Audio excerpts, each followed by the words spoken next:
اللہ تعالیٰ نے ماہ ذوالحج شریف نو بہت بڑی عظمت و شان عطا فرمائی ہے۔ خلق کائنات نے ارشاد فرمایا والفجر ولیال عشر، قسم ہے فجر دی اور قسم ہے 10 راتاں دی۔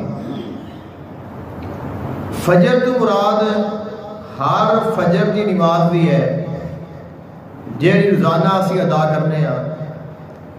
فجر تو مراد ایک خاص فجر بھی ہے جو 10 ذوالحج شریف دی فجر ہوتی ہے۔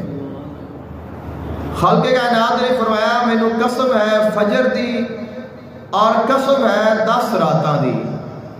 اب وہ 10 راتاں کیڑیاں نے جنہ 10 راتاں دی اللہ نے قسم اٹھائی ہے؟ فرمایا گیا وہ 10 راتاں ماہ ذوالحج شریف دیاں 10 راتاں نے۔ اور وہ کیڑی فجر ہے جس فجر دی اللہ نے قسم اٹھائی ہے؟ تو علماء فرماتے ہیں چونکہ اللہ نے 10 راتاں دی قسم اٹھائی ہے، پہلے فرمایا مینوں قسم ہے فجر دی اور پھر فرمایا کہ مینوں قسم ہے 10 راتاں دی، تو ثابت ہویا کہ ہر رات تو بعد جیڑی فجر آئے گی اللہ نے فرمایا مینوں اس فجر دی قسم ہے، یعنی انہاں 10 راتاں دی بھی قسم ہے اور ہر رات تو بعد جیڑی فجر آئے گی ہر فجر دی مینوں قسم ہے۔